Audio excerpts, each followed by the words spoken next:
안녕하세요. 모닥불 읽어주는 밤입니다. 그림 형제의 그림 동화집 제 9편을 이어서 들려드리겠습니다.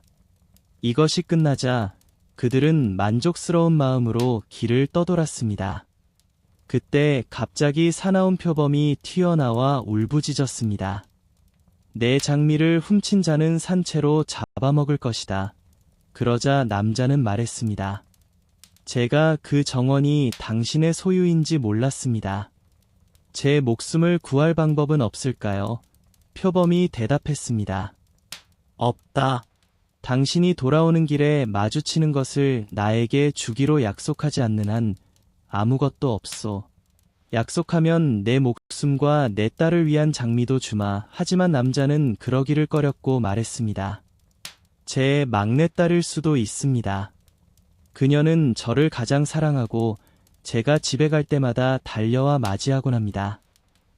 그러자 하인은 크게 겁에 질려 말했습니다. 아마 고양이나 개일 수도 있습니다. 결국 남자는 무거운 마음으로 장미를 받아들였습니다. 그리고 돌아오는 길에 가장 먼저 마주치는 것을 표범에게 주겠다고 말했습니다. 집으로 가까워지자 그의 막내딸이자 가장 소중한 딸인 릴리가 그를 맞이했습니다. 그녀는 달려와 그를 껴안고 집으로 맞이했습니다. 그리고 그가 장미를 가져온 것을 보았을 때 더욱 기뻐했습니다. 하지만 그의 아버지는 매우 슬픔에 잠겨 눈물을 흘리기 시작했습니다. 아, 내 가장 소중한 딸이여. 나는 이 꽃을 큰 값으로 샀구나. 나는 내 녀석을 야생 표범에게 주겠다고 말했으니 그 표범은 널 찢어발기고 먹어치울 것이다. 그는 그녀에게 일어난 모든 일을 이야기하고 무슨 일이 일어나든 그녀는 가지 말라고 했습니다. 하지만 그녀는 그를 위로하며 말했습니다. 사랑하는 아버님, 이미 주신 약속은 지켜야 합니다. 저는 표범에게 가서 그를 달래겠습니다. 어쩌면 그가 저를 안전하게 집으로 돌아가게 해줄지도 모릅니다. 다음 날 아침, 그녀는 어떻게 가야 할지 물어보고 아버지와 작별 인사를 한 후 용감한 마음으로 숲으로 나아갔습니다. 하지만 그 표범은 저주받은 왕자였습니다. 낮에는 그와 그의 궁궐 사람들은 표범이 되었지만 저녁에는 다시 원래의 모습을 되찾았습니다. 릴리가 성에 도착했을 때 왕자는 그녀를 매우 정중하게 맞이했고 그녀는 그와 결혼하기로 했습니다. 성대한 결혼 피로연이 열렸고 그들은 오랫동안 행복하게 살았습니다. 왕자는 저녁이 되면 모습을 드러내고 자신의 궁궐을 열었지만 매일 아침 그는 신부를 남겨두고 어디로 갔는지 모르는 곳으로 떠났습니다.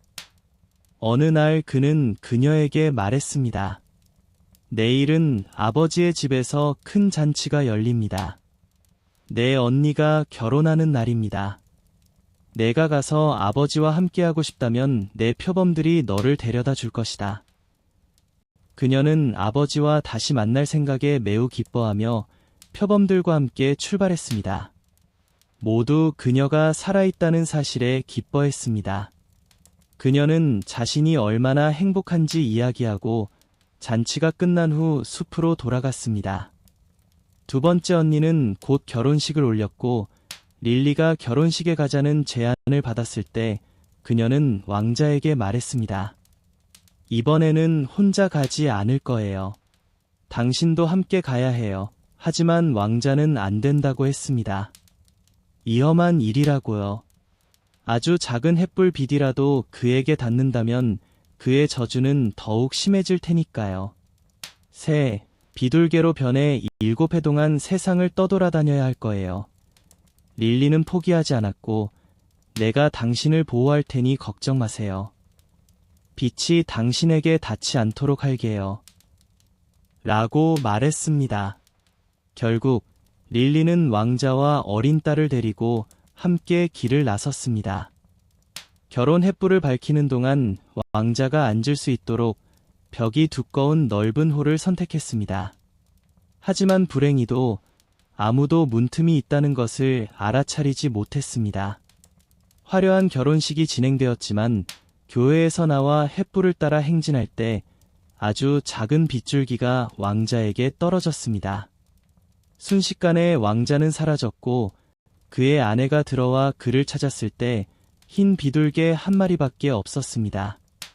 비둘개는 말했습니다. 저는 7해 동안 세상 곳곳을 날아다녀야 하지만 가끔씩 흰 깃털을 떨어뜨려 제가 어디로 가는지 알려줄 거예요. 깃털을 따라오면 결국 저를 자유롭게 할 수 있을 거예요. 그 말을 남기고 비둘개는 문을 통해 날아갔고 가엾은 릴리는 뒤따라갔습니다. 깃털이 떨어지며 그녀가 가야 할 길을 보여주었습니다. 그녀는 쉼없이 7해 동안 세상을 헤매며 오른쪽이나 왼쪽을 보지도 않고 잠시도 쉬지 않았습니다. 그녀는 마침내 기뻐하며 모든 고생이 곧 끝날 것이라고 생각했습니다. 하지만 안식은 아직 멀었습니다. 어느 날 여행 중이던 그녀는 흰 깃털을 놓치고 말았습니다. 그녀가 눈을 들어 주위를 둘러봐도 비둘개는 어디에도 보이지 않았습니다. 이제는 인간의 도움으로는 아무 소용이 없겠구나. 그녀는 혼잣말을 했습니다. 그래서 그녀는 태양에게 나아가 말했습니다. 당신은 언덕 꼭대기에도 계곡 깊숙이에도 빛을 비추시면서 제 흰 비둘개를 보신 적 있습니까? 태양은 대답했습니다. 아니요, 제가 본 적 없습니다. 하지만 제가 당신에게 상자를 드립니다. 필요할 때가 오면 열어보세요. 그녀는 태양에게 감사하며 길을 가다 저녁이 되었습니다. 달이 뜨자 그녀는 달에게 외쳤습니다. 당신은 밤하늘을 비추시면서 들판과 숲을 지나가시면서 제 흰 비둘기를 보신 적 있습니까? 달은 대답했습니다. 제가 당신을 도울 수는 없지만 제가 알을 드립니다. 필요할 때 깨뜨리세요. 그녀는 달에게 감사하며 길을 가다 밤바람이 불어왔습니다. 그녀는 목소리를 높여 바람에게 말했습니다. 당신은 모든 나무와 이발레로 불어오시면서 제 흰 비둘기를 보신 적 있습니까? 바람은 대답했습니다. 아니요. 하지만 제가 세계의 다른 바람에게 물어볼 테니 혹시 본 적이 있을지도 모릅니다. 동풍과 서풍이 왔는데 그들도 보지 못했다고 했습니다. 하지만 남풍은 말했습니다.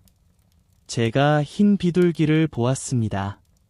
그는 붉은 바다로 날아가 다시 사자로 변했습니다.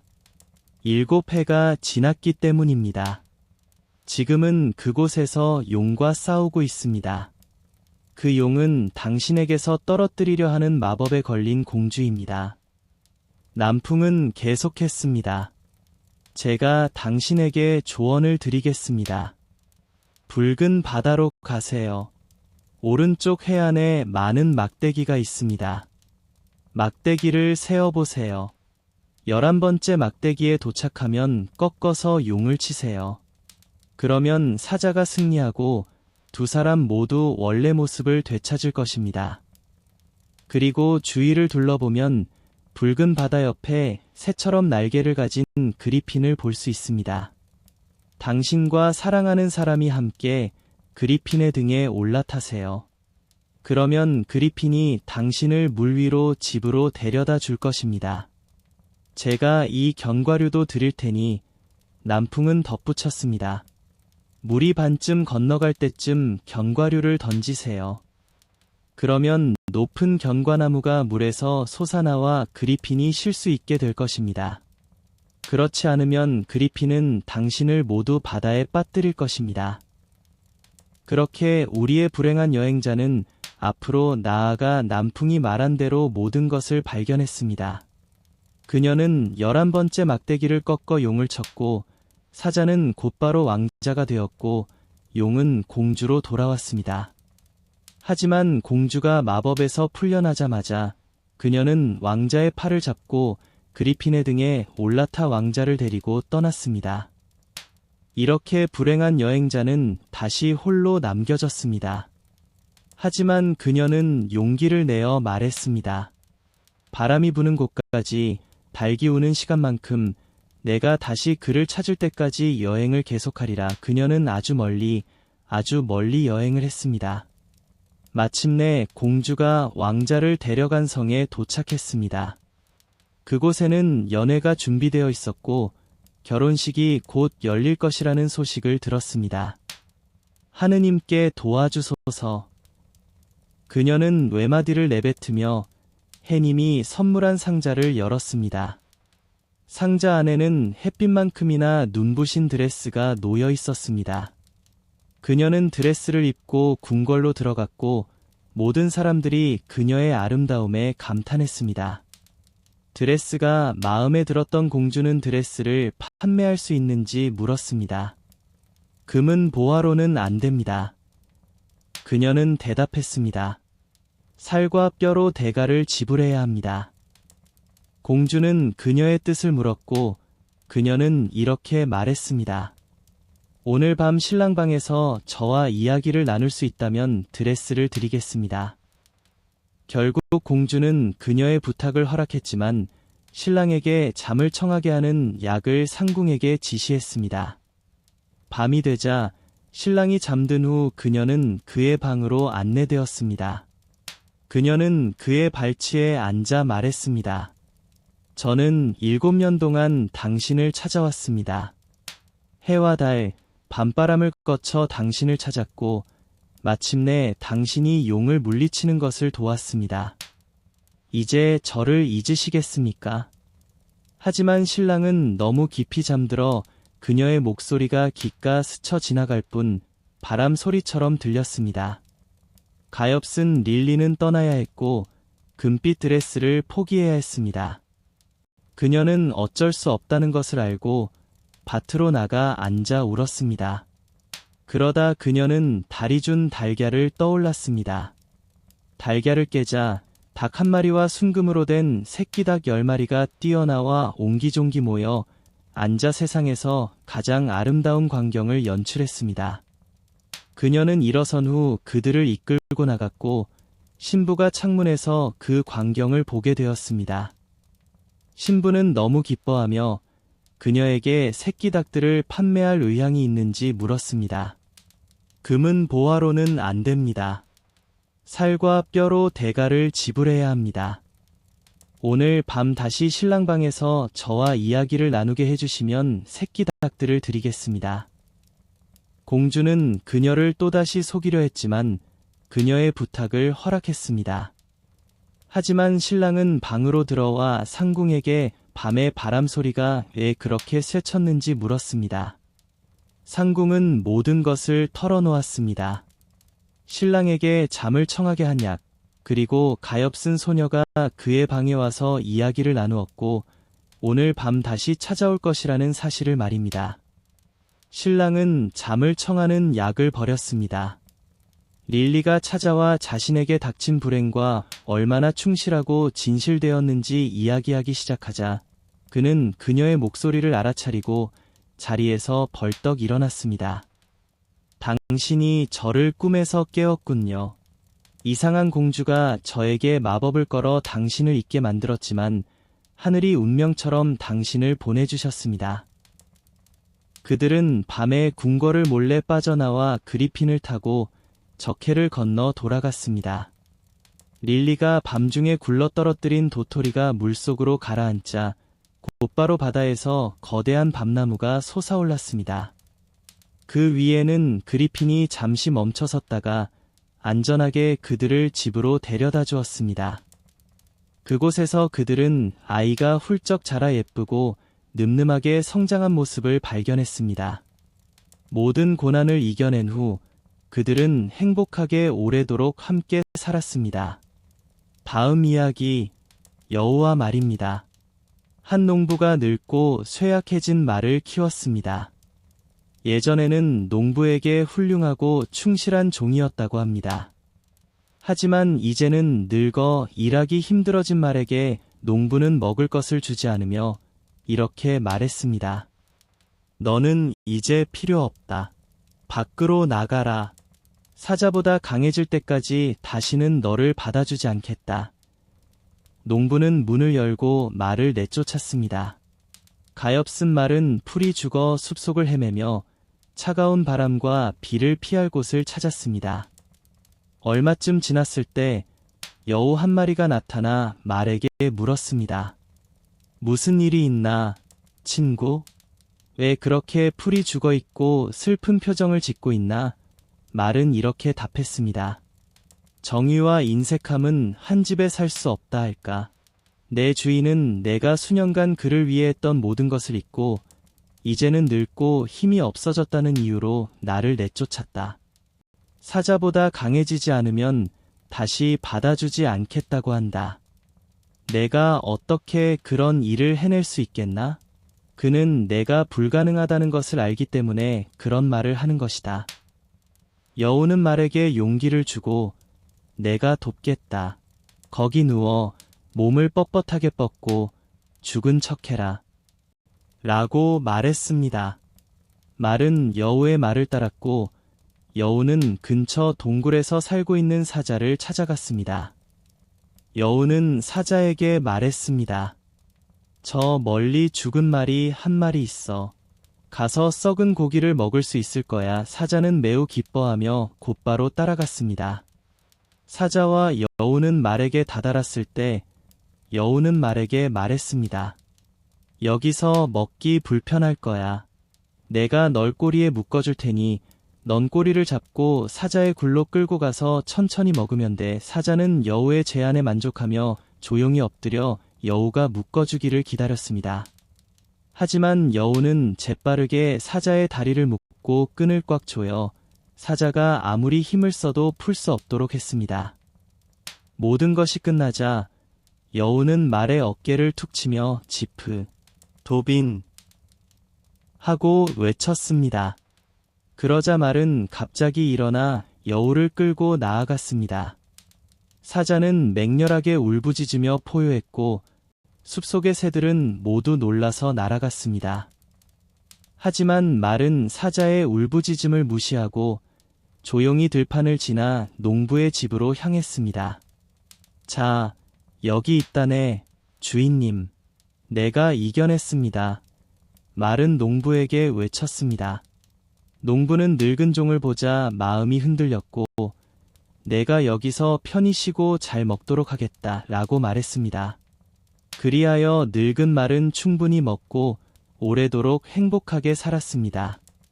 옛날 아주 먼 옛날 왕을 충실히 섬겼던 한 병사가 있었습니다. 하지만 전쟁이 끝나자 너무 많은 상처 때문에 더 이상 복무할 수 없게 되었죠. 왕은 그에게 이렇게 말했습니다. 집으로 돌아가시오. 나는 더 이상 당신이 필요 없소. 당신에게 돈을 줄 수도 없소. 봉사하는 자에게만 월급을 지급하는 법이니까요.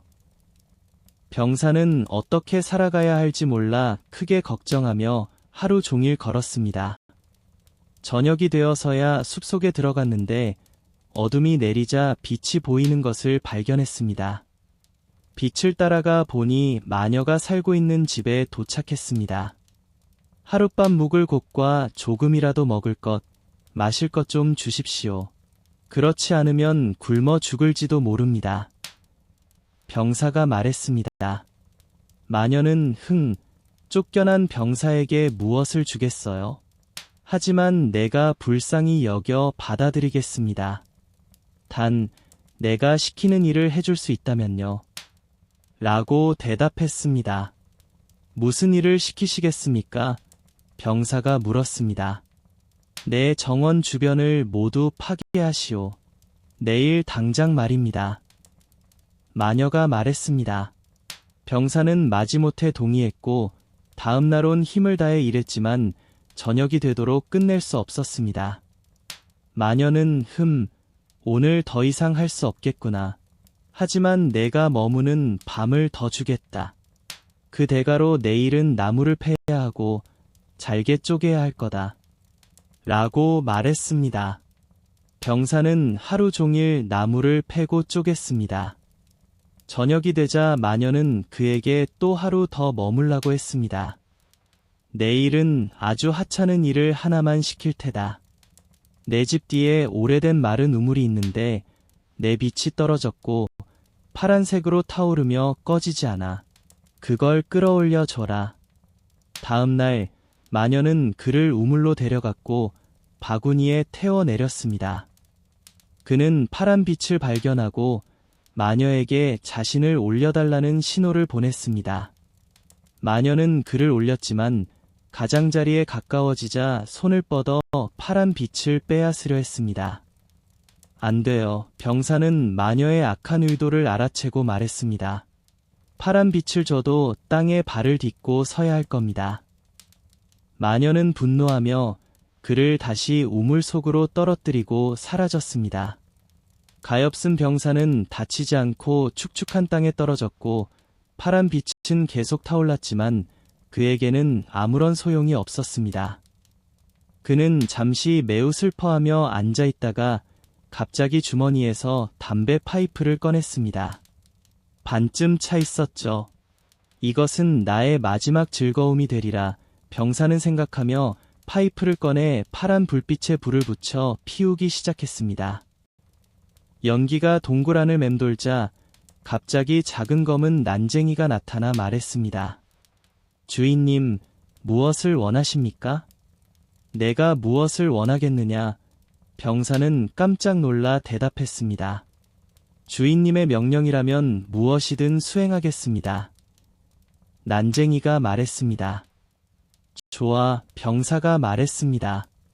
그렇다면 우선 나를 이 우물에서 꺼내줘라. 난쟁이는 그의 손을 잡고 지하 통로를 통해 그를 인도했고 파란 빛은 잊지 않고 함께 가져갔습니다. 이제 늙은 마녀를 묶어 법관 앞에 데려가시오. 병사가 말했습니다. 곧이어 바람처럼 마녀가 나타났습니다. 맹렬하게 울부짖으며 야생 고양이를 타고 달리는 모습이었습니다. 잠시 후 난쟁이가 다시 나타났습니다. 모든 일이 끝났습니다. 마녀는 이미 교수대에 매달려 있습니다. 주인의 다음 명령은 무엇입니까? 난쟁이가 물었습니다. 지금은 없다. 집으로 돌아가라. 내가 부르면 즉시 나타나도록 하라. 병사가 대답했습니다. 파란 불빛의 파이프를 불면 즉시 내 앞에 나타나리라. 그 말과 함께 난쟁이는 병사의 눈앞에서 사라졌습니다. 병사는 왔던 마을로 돌아갔습니다.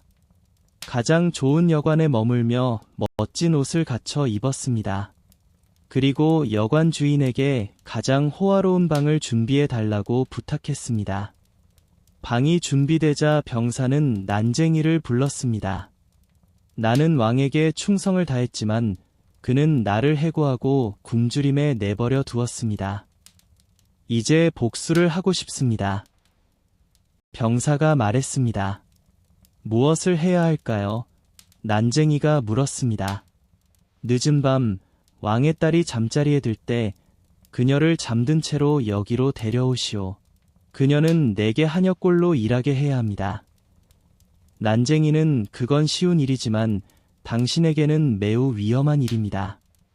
만약 들키면 곤경에 처할 것입니다. 라고 말했습니다. 자정 12시가 되자 문이 열렸고 난쟁이는 공주를 데려왔습니다. 아, 거기 있구나. 병사가 외치며 바로 일을 시작하게나. 빗자루를 가져와 방을 쓸어 담아라. 라고 명령했습니다. 공주가 그렇게 하자 병사는 그녀에게 의자에 오라고 명령하고는 발을 뻗으며 내 신발을 벗겨라 라고 말했습니다. 그러자 병사는 신발을 공주의 얼굴에 던지고 다시 신발을 주워 깨끗하게 닦으라고 했습니다. 공주는 병사가 시키는 대로 반항 없이 눈을 반쯤 감은 채 조용히 수행했습니다. 닭이 처음 울자 난쟁이는 공주를 다시 왕궁으로 데려다 침대에 눕혔습니다. 다음 날 아침 공주가 일어났을 때 그녀는 아버지에게 매우 이상한 꿈을 꿨다고 말했습니다. 저는 번개처럼 빠른 속도로 거리를 질주했고 병사의 방으로 끌려가 하녀처럼 그를 시봉하고 방을 청소하고 신발을 닦고 온갖 자비를 했습니다. 꿈이었지만 정말로 모든 일을 한 것처럼 지쳐 있습니다. 공주가 말했습니다. 꿈이 현실이었을 수도 있다. 왕이 말했습니다. 내가 조언을 해주겠다. 주머니에 완두콩을 가득 채우고 주머니에 작은 구멍을 내어라. 그러면 다시 끌려가게 되면 완두콩이 쏟아져 나와 거리에 흔적을 남길 것이다. 하지만 왕이 말하는 동안 난쟁이는 왕 옆에 서서 모든 것을 엿듣고 있었습니다. 밤이 되자 잠든 공주가 다시 거리로 끌려갈 때마다 완두콩이 몇 개 떨어져 나왔습니다. 하지만 흔적은 남지 않았습니다. 교활한 작은 인형이 미리 모든 거리에 완두콩을 뿌려 놓았기 때문입니다. 공주는 다시 닭 울음소리까지 하녀 일을 해야 했습니다. 다음 날 아침, 왕은 자신의 딸의 흔적을 찾기 위해 사람들을 보냈지만 소용없었습니다. 왜냐하면 모든 거리에 가난한 아이들이 앉아 완두콩을 줍고 말하기 때문입니다. 어젯밤에 완두콩이 비처럼 내렸어요. 다른 방법을 생각해 봐야겠어요. 왕이 말했습니다. 잠자리에 들 때는 신발을 신고 데려가는 곳에서 돌아올 때 신발 하나를 거기에 숨겨 놓으세요. 저는 곧 그것을 찾을 수 있을 겁니다. 검은 작은 인형은 이 계략을 듣고 밤이 되자 병사가 공주를 데려가라고 명령했을 때 그에게 알려주었습니다. 그리고 이 계략을 막을 방법은 없으며 신발이 병사의 집에서 발견되면 병사는 큰 곤경에 처할 것이라고 말했습니다. 제가 시키는 대로 하세요. 병사가 대답했고 다시 세 번째 밤이 되자 공주는 하녀처럼 일해야 했습니다. 하지만 떠나기 전에 그녀는 침대 밑에 신발을 숨겼습니다. 다음 날 아침 왕은 궁전의 모든 거리를 딸의 신발을 찾아달라고 명령했습니다.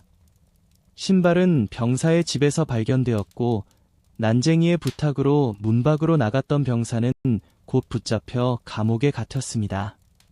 그는 도망치면서 가장 귀중한 것들, 푸른 빛과 금을 잊고 단지 일두캅 밖에 가지고 있지 않았습니다. 이제 쇠사슬에 묶여 감옥 창가에 서서 그는 우연히 옛 동료를 지나가는 것을 보았습니다. 병사는 창문에 손을 탭했고 그 남자가 다가오자 말했습니다. 제발 여관에 남아있는 작은 묶음을 가져다 주세요. 그러면 일두캅을 드리겠습니다. 그의 동료는 달려가 그가 원하는 것을 가져왔습니다. 병사는 다시 혼자 되자 파이프에 불을 붙이고 검은 작은 인형을 불렀습니다. 두려워 마세요. 작은 인형이 주인에게 말했습니다. 어디로 데려가든 그들이 무엇을 하든 푸른 빛만 가지고 가세요. 다음 날 병사는 재판을 받았고 아무 잘못도 하지 않았음에도 불구하고 판사는 그를 사형 선고했습니다. 그는 죽음으로 끌려갈 때 마지막으로 왕에게 간청했습니다. 무엇을 원하십니까? 왕이 물었습니다. 길에 나오면서 담배 한 대 더 피울 수 있게 해주세요. 세 대를 피워도 좋습니다. 왕이 대답했습니다. 하지만 당신의 목숨을 살려줄 것이라고는 생각하지 마세요. 그러자 병사는 파이프를 꺼내 푸른 빛에 불을 붙였습니다. 연기가 몇 줄기 올라오자 작은 인형이 작은 몽둥이를 들고 나타나 말했습니다. 주인이 명령하시죠? 거기서 거짓 판사와 그의 관리인을 때려 눕히고 저를 이처럼 대하는 왕을 용서하지 마세요. 그러자 작은 인형은 번개처럼 덤벼들어 이리저리 날아다니며 그의 몽둥이에라도 스친 사람은 땅에 쓰러져 다시 일어날 엄두를 내지 못했습니다. 왕은 공포에 질려 병사에게 자비를 구했습니다. 살아남기 위해서 자신의 왕국을 넘겨주고 딸에게 결혼할 기회를 주었습니다. 옛날에 어린 딸을 혼자 걷지 못하는 여왕이 있었습니다. 어느 날 아이가 매우 떼를 써서 아무리 달래도 가라앉히지 못했습니다. 여왕은 참을성이 없어 성 주변을 맴도는 까마귀들을 보며 창문을 열고 말했습니다. 까마귀가 되면 좋겠다. 날아가 버리면 조금이나마 평화를 얻을 텐데. 그 말이 끝나기가 무섭게 품에 안긴 아이가 까마귀로 변해 창문을 통해 날아가 버렸습니다. 까마귀는 어두운 숲으로 날아가 오랫동안 머물렀고 부모님은 아이의 소식이 전혀 없었습니다. 오랜 시간이 흐른 뒤 한 남자가 숲속을 헤매고 있을 때 까마귀 울음소리를 들었습니다. 그는 소리가 나는 곳을 따라갔습니다. 가까이 다가가자 까마귀가 말했습니다. 저는 태어날 때 왕의 딸이었지만 지금은 마법에 걸렸습니다. 하지만 당신이 저를 자유롭게 할 수 있습니다. 남자는 물었습니다. 무엇을 해야 할까요? 까마귀는 대답했습니다. 숲속 더 깊은 곳으로 가서 노파가 사는 집에 가세요. 그녀는 당신에게 음식과 음료를 주겠지만 아무것도 받아서는 안 됩니다. 받아들인다면 깊은 잠에 빠져 저를 구할 수 없을 것입니다. 마당 뒤편에는 큰 집더미가 있는데 그 위에 올라서 저를 기다려야 합니다. 저는 새날 동안 오후 2시에 마차를 타고 이곳을 지나갈 것입니다. 첫째 날에는 흰색 4마리의 말, 둘째 날에는 밤색 4마리의 말, 마지막 날에는 검은색 4마리의 말로 끄는 마차를 타고 옵니다. 하지만 깨어있지 못하고 잠든 모습을 발견하면 저는 자유로워질 수 없습니다. 남자는 까마귀의 뜻대로 하겠다고 약속했지만 까마귀는 말했습니다. 안타깝게도 당신은 이미 노파에게서 무엇인가를 받아 먹고 나를 구할 수 없을 거라는 것을 알고 있습니다. 남자는 다시 한번 먹거나 마시는 것은 절대 없을 거라고 확신했습니다. 남자는 집에 도착하여 안으로 들어갔습니다. 노파는 그를 맞이하며 말했습니다. 가엾은 사람, 얼마나 피곤해 보이는지 들어와서 쉬면서 내가 음식을 좀 주도록 하세요. 남자는 대답했습니다. 아닙니다. 저는 먹거나 마시지 않겠습니다. 하지만 노파는 그를 혼자 두지 않고 깰려고 했습니다. 음식을 먹지 않겠다면 적어도 한 잔의 포도주라도 마시세요. 한 잔 정도는 아무렇지도 않잖아요. 결국 남자는 포도주를 마셨습니다. 정해진 시간이 가까워지자 그는 마당으로 나가 집더미 위에 올라 까마귀를 기다렸습니다. 갑자기 피로감이 밀려왔고 잠시 눈을 붙이기로 결심했지만 다음 순간 눈이 감기고 깊은 잠에 빠져들었습니다. 세상의 모든 소리도 그를 깨울 수 없었습니다. 2시가 되자 까마귀가 4마리의 흰말을 모시고 다가왔습니다. 하지만 그녀가 그 자리에 도착하기도 전에 한숨을 쉬며 혼잣말했습니다.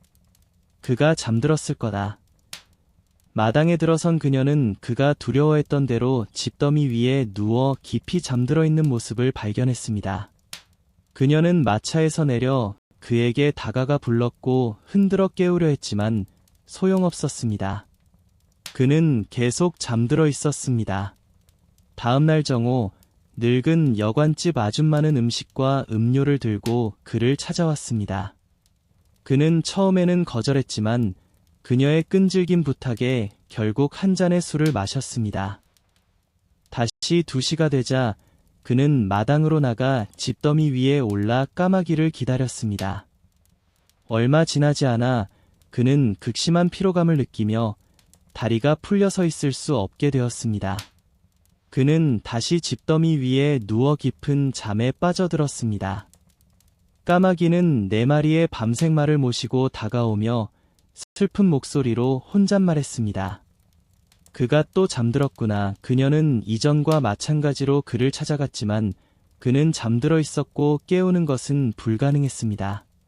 다음 날 늙은 여관집 아줌마는 그에게 말했습니다. 이게 무슨 일입니까? 아무것도 안 드시고 마시시면서 자살이라도 하시려 하십니까? 그는 대답했습니다. 먹지도 마시지도 않겠어요. 하지만 그녀는 음식 접시와 포도주 잔을 그 앞에 놓았습니다. 그는 포도주 냄새를 맡자 참지 못하고 한 모금 크게 마셨습니다. 다시 정해진 시간이 되자 그는 마당의 집더미 위에 올라 왕녀를 기다렸지만 이전 두 날보다 훨씬 더 심한 피로에 휩싸여 쓰러져 널빤지처럼 꼼짝도 하지 못했습니다. 2시가 되자 까마귀가 다가오는 모습이 보였습니다.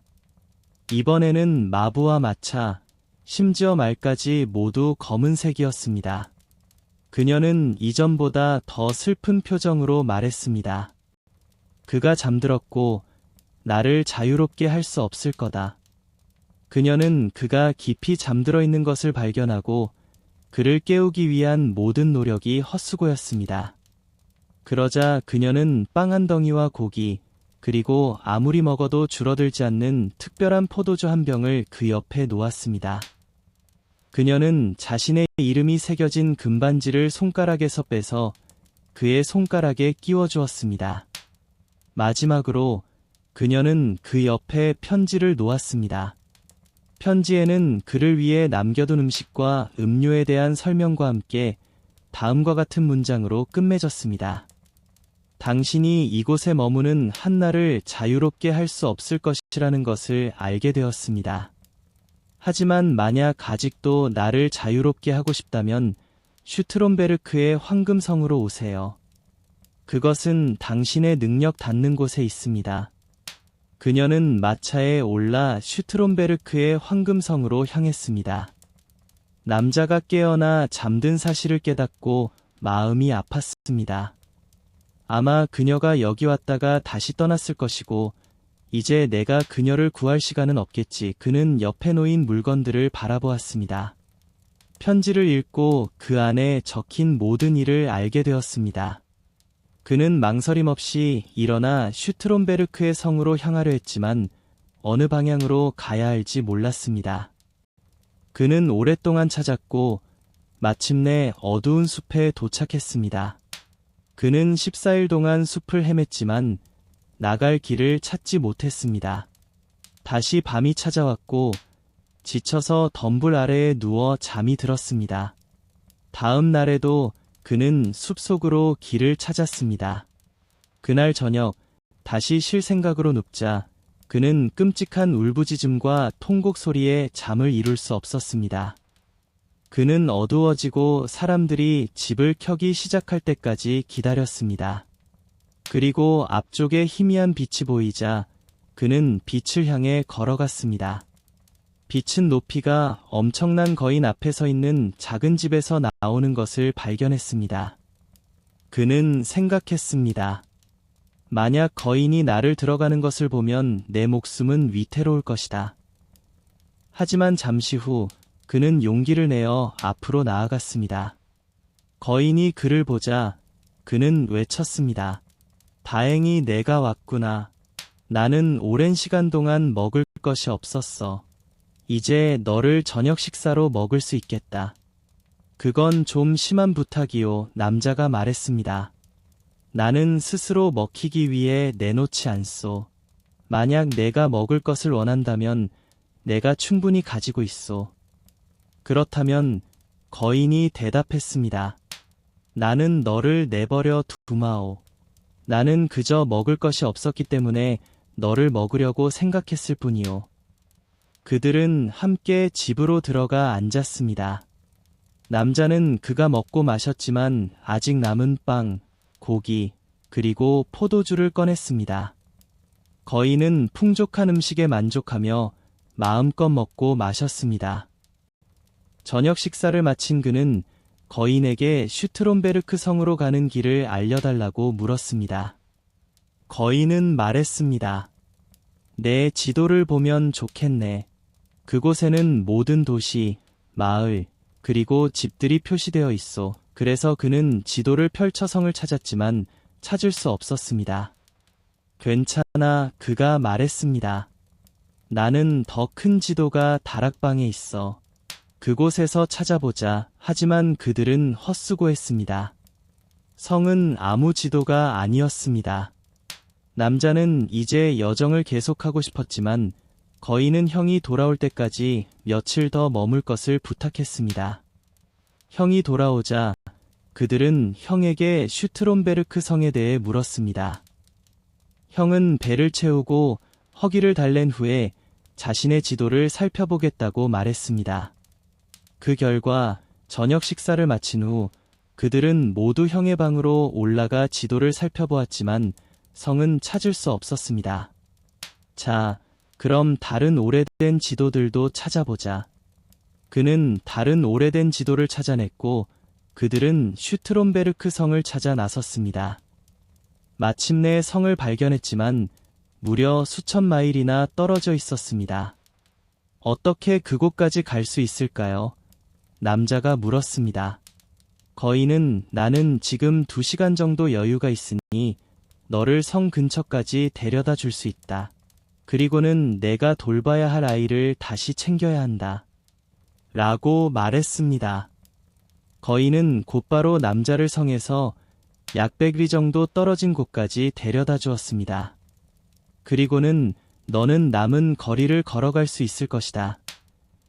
라고 말하며 그를 내려놓았습니다. 남자는 낮과 밤을 쉬지 않고 여행하며 슈트롬베르크의 황금빛 성에 도착했습니다. 하지만 성은 유리산 위에 자리 잡고 있었습니다. 그는 산 아래에서 올려다보니 마법에 걸린 아가씨가 성 주변을 돌다가 안으로 들어가는 것을 보았습니다. 남자는 그녀를 보는 것만으로도 너무 기뻤고 꼭대기에 오르고 싶었지만 산의 경사가 너무 미끄러워 올라갈 때마다 다시 미끄러져 내려왔습니다. 성벽을 오를 수 없다는 것을 깨달은 그는 크게 슬퍼하며 스스로에게 말했습니다. 나는 여기서 기다릴 것이다. 그는 작은 오두막을 짓고 그곳에 앉아 기다렸습니다. 그는 1년 동안 매일 아가씨가 성 주변을 도는 것을 보았지만 가까이 다가갈 수는 없었습니다. 어느 날 오두막에서 보니 3명의 도둑이 싸우고 있었습니다. 그는 하느님의 은총이 함께 하기를 이라고 외쳤습니다. 그들은 그의 외침을 듣고 멈춰섰지만 주변을 둘러보지 못한 채 다시 싸움을 시작했습니다. 하느님의 은총이 함께 하기를 그는 다시 외쳤습니다. 그들은 또다시 멈춰서서 주변을 둘러보았지만 아무도 보이지 않아 싸움으로 돌아갔습니다. 3번째로 하느님의 은총이 함께 하기를 이라고 외치자 그는 도둑들 사이에 어떤 분쟁이 있는지 알고 싶었습니다. 그는 나가서 그들에게 왜 그렇게 격렬하게 싸우는지 물었습니다. 한 명의 도둑은 자신이 지팡이를 발견했는데 그 지팡이를 어떤 문에 대기만 하면 문이 즉시 열린다고 말했습니다. 다른 도둑은 자신에게 옷을 주면 착용하는 사람을 보이지 않게 만드는 망토를 발견했다고 했습니다. 그리고 3번째 도둑은 어떤 장애물이라도 뛰어넘고 심지어 유리산까지 올라갈 수 있는 말을 잡았습니다. 그들은 그 3가지를 함께 가질지 아니면 나누어 가질지 결정하지 못했습니다. 남자는 듣고는 말했습니다. 나는 너희에게 그 3가지를 대신해 줄 무언가를 줄 수 있다. 돈은 없지만 그보다 훨씬 더 가치 있는 것을 줄 수 있다. 하지만 먼저 내가 말한 3가지가 사실인지 확인해야 한다. 도둑들은 그를 말에 태우고 지팡이와 망토를 건네주었습니다. 그가 망토를 두르자 그는 더 이상 보이지 않았습니다. 그리고는 지팡이로 도둑들을 하나씩 때리며 외쳤습니다. 거기 게으르고 방랑하는 놈들, 내가 받을 죄를 받았구나. 이제 만족했나. 그렇게 말하고 그는 유리산을 올라탔습니다. 성방문에 도착했을 때 문이 닫혀 있었지만 지팡이로 툭 치니 쨍소리와 함께 활짝 열렸습니다. 그는 안으로 들어갔죠. 계단을 올라가니 한마골이 황금잔에 가득 찬 포도주를 앞에 두고 앉아 있었습니다. 그는 아직 망토를 입고 있었기에 그녀는 그를 볼 수 없었습니다. 그는 그녀가 준 반지를 손가락에서 빼 금잔에 던져 넣었습니다. 쨍하는 소리가 났죠. 내 반지잖아. 그녀가 외쳤습니다. 그렇다면 나를 해방시킬 남자가 여기 있어야 해. 그녀는 성안을 찾아다녔지만 그를 찾을 수 없었습니다. 한편 그는 다시 밖으로 나가 말을 타고 망토를 벗었습니다. 그래서 그녀가 성문으로 왔을 때 그를 발견하고 기뻐 소리쳤습니다. 그는 말에서 내려 그녀를 품에 안았습니다. 그녀는 그에게 입을 맞추며 말했습니다. 이제야 정말로 나를 자유롭게 해주었어. 내일 결혼을 축하하게 될 거야. 황금 거의. 어느 남자가 세 아들이 있었는데 막내 아들은 둠플링이라고 불렸습니다. 그는 늘 비웃음과 조롱의 대상이었죠. 어느 날 큰아들은 숲으로 나무를 하러 가기로 했습니다. 떠나기 전 어머니는 아름다운 달콤한 과자와 포도주 한 병을 주어 굶주림이나 목마름을 겪지 않도록 했습니다. 숲에 들어서자 그는 낡은 회색 머리의 노인을 만났습니다. 노인은 그에게 인사를 건네며 말했습니다. 주머니에서 과자를 조금 나눠주고 포도주 한 모금만 주십시오. 너무 배고프고 목이 말라요. 하지만 영리한 아들은 대답했습니다. 내가 과자와 포도주를 주면 나 자신은 먹을 것이 없잖아. 사라져. 그리고 노인을 남겨두고 갔습니다. 하지만 나무를 베기 시작했을 때 오래 걸리지 않아 도끼가 그의 팔을 베었습니다. 그는 집으로 돌아가 팔을 붕대로 감아야 했습니다. 그것은 낡은 회색 노인의 질이었습니다. 다음으로 둘째 아들이 숲으로 갔습니다. 어머니는 첫째와 마찬가지로 과자와 포도주 한 병을 주었습니다. 낡은 회색 노인이 그에게도 찾아와 과자와 포도주를 달라고 했습니다. 하지만 둘째 아들도 똑같이 말했습니다. 내가 받는 것은 내가 잃는 거야. 사라져. 그리고 노인을 남겨두고 갔습니다.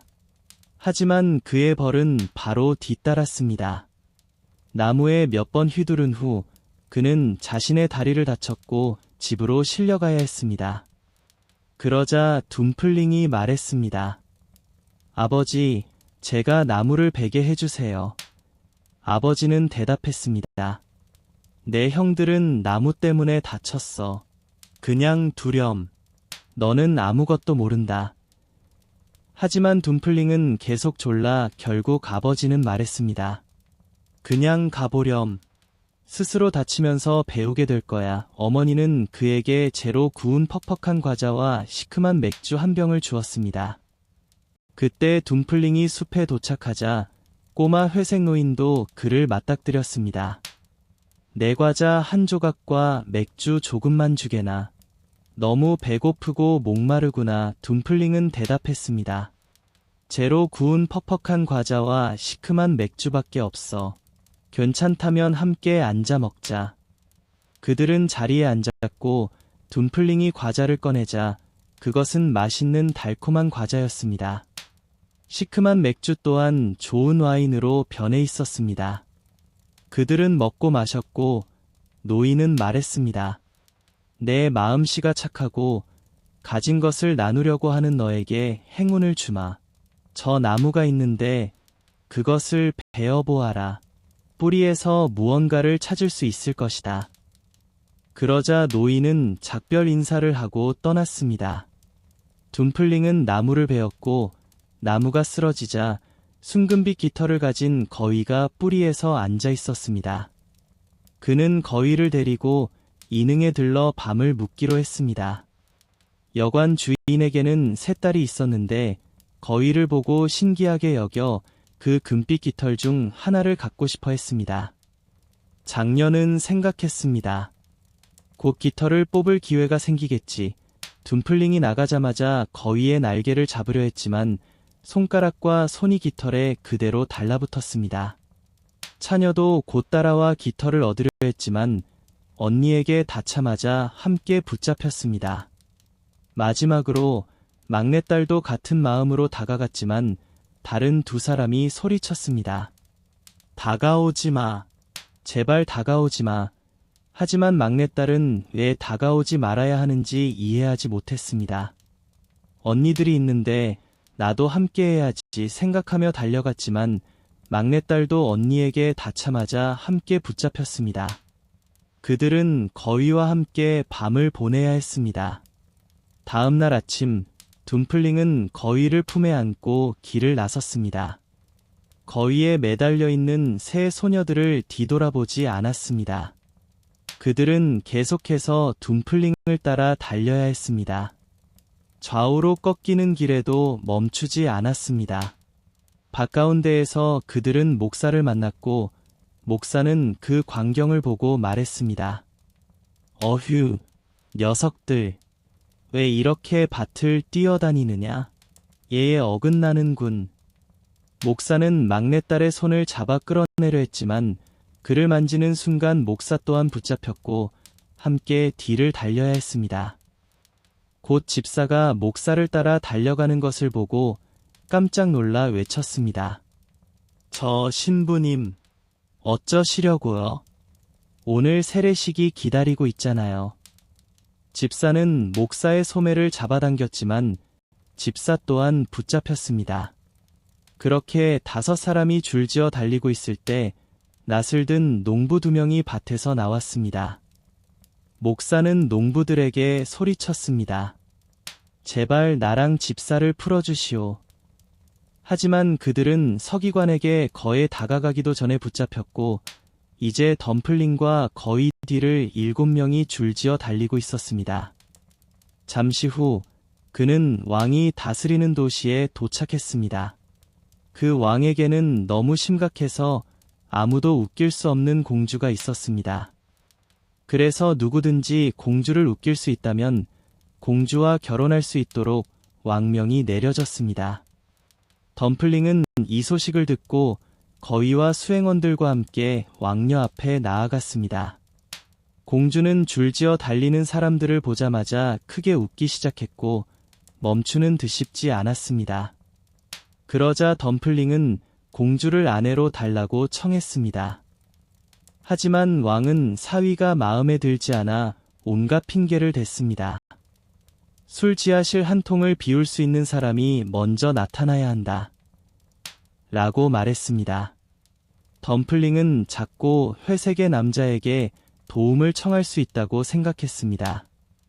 그래서 숲으로 들어가 나무를 베었던 바로 그 자리에서 슬픈 표정의 남자가 앉아 있는 것을 발견했습니다. 덤플링은 그에게 무엇 때문에 그렇게 괴로워하는지 물었습니다. 남자는 대답했습니다. 저는 너무 큰 갈증을 느끼지만 해소할 수 없습니다.